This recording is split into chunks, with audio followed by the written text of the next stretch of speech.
Yeah, hi there. These comments are for Yifei Lee. This is Michael, your instructor for English 103B, and this is Winter Quarter 2011. All right, so let's take a look at what we have here. First of all, you get 10 extra credit points for turning in the paper early, so great. Congratulations. All right, so let's look at the introduction.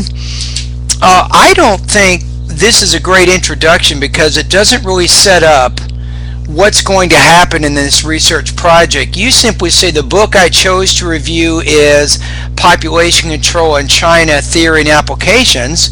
You're not even reviewing the book in this writing assignment. You're actually doing some other things other than that. You're summarizing it. You're arguing in response to some of the arguments in the book. So I think your introduction in paragraph 1 doesn't really forecast what's happening in this paper. So that's my first suggestion. Part 1, you get into the 2 paragraphs defining central arguments. This is awkward here, where you have this idea here that precedes your paragraph. I don't think you should do that. You should integrate that within that paragraph as a topic sentence. So it's a little awkward how you're doing that, and there's not really a difference in the tone between paragraph 2 and 3. I mean, they both seem to be written formally. I don't see any difference in terms of formal or informal English. Paragraph 4, in terms of summarizing the book, probably I would get rid of paragraph 4 because that's not really relevant. The purpose here is to not explain why you chose the book. The purpose here is to explain the book, to give ideas about what the main contents of the book are about, and so on. Paragraph 5, it doesn't work very well. You begin with John Song as vice chairman. Why are you including this information? And how does that help us understand the concepts of the book? So I would also get rid of paragraph 5. And the big thing is, in paragraph 4, you need a thesis that sets up what's going to happen in your summary. So how do you plan on summarizing the book? What are the main points that you want to look at? You can mention that, and then you can refer back to those ideas. Paragraph 6, you're still not summarizing. You're explaining what the purpose of the book is, which, you need to just get into explaining. I guess paragraph 6 is okay, but you haven't really included any kind of a specific thesis to prepare us for that. So 7, 8, and 9 I think are okay, though. They are objective. You're explaining the main points of the book, so that's good. Definitely doing a pretty good job with that. Part 3, you get into the bias areas. I think this is a strong point. I like this part of the writing assignment, so no major problems there. Part 4, it's a little bit awkward.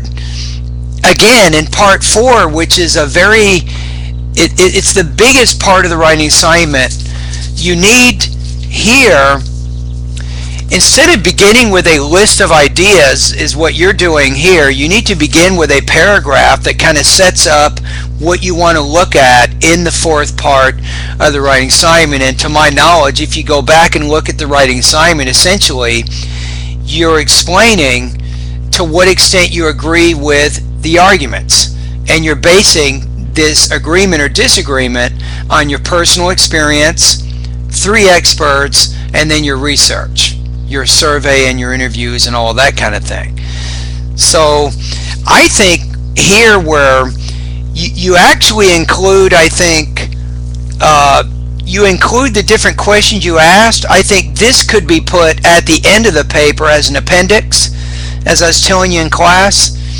You can put this maybe after the works cited section or something, or before the works cited section, but I don't think that you need to include specifically what questions you asked at this part of the writing assignment. So that ended up in this last part, which is really a nightmare. I mean, you have a whole bunch of really short paragraphs on the very final page of the project. So you don't really have a good strategy or organization in terms of what do you want to do with your personal experience. When you answer based on your personal experience, if you agree or disagree with the ideas, where do you want to put that information? How do you want to organize that within the paper itself? You're also confused as how to report the answers and the analysis of that information.